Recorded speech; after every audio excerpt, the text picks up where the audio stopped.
Salut YouTube, mon nom c'est Jazz, je suis un photographe qui habite au Japon. On est présentement dans mon studio.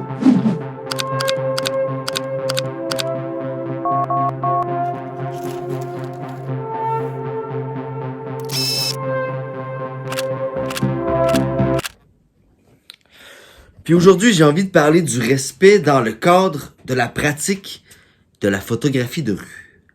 Toi, pauvre con! Vraiment, je vous demande pardon. Je vous prie de m'excuser. Connard! Avec ou sans caméra, je pense que je suis quelqu'un de respectueux.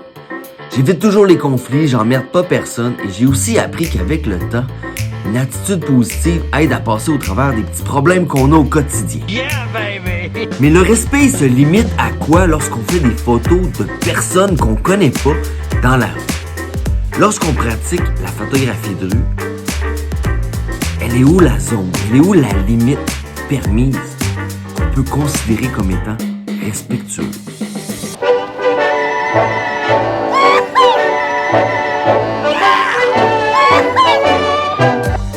Alors, vous venez de voir deux photographes professionnels.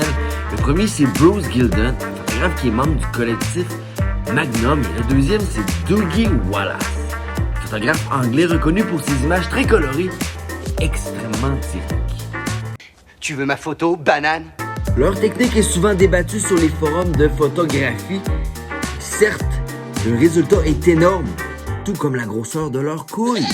De mon côté, vous ne verrez probablement jamais Bruce Gildeniser quelqu'un avec un flash en pleine gueule. Mais, en 2018, j'ai pris cette photo-là.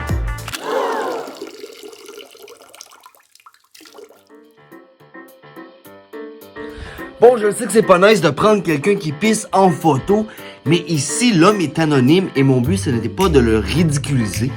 Au contraire, ce que je trouve intéressant dans la photo, c'est l'anachronisme, c'est le fait que l'homme porte un vêtement traditionnel japonais et qu'il se trouve dans une toilette du 21e siècle. Et mon but, ce n'était pas de le ridiculiser.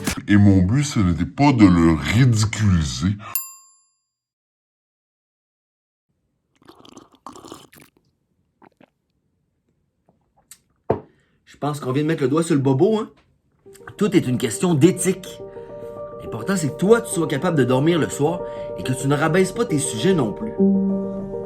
Quand tu te balades dans le centre-ville avec ton Kodak à 2000$, puis tu prends la photo d'un sans-abri ou de quelqu'un qui est pauvre, eh bien, tu la rabaisses, cette personne-là.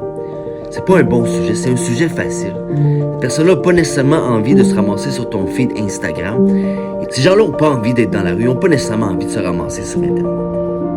C'est un peu la même chose avec les photos à caractère sexuel. Je pense pas que c'est des bonnes photos de voir une fille, le string d'une fille qui dépasse de ses jeans ou une photo d'une fille sexy à l'autre bout que tu as pris avec ton zoom 200 mm. C'est encore une photo qui est facile. C'est une photo qui a pas de caractère. C'est une photo qui raconte pas d'histoire. C'est une photo de pervers. Et c'est des photos que je ne recommande pas de faire. Youch! Si vous êtes encore là, je vous félicite. Vous venez de passer à travers la section dramatique de la vidéo.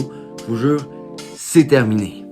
Gang, on aurait pu s'asseoir, vous et moi, avec un petit verre de vino comme ça. On aurait pu jaser de types d'images qui rentrent un peu dans la même catégorie que les photographies de sans-abri ou les photographies à caractère sexuel.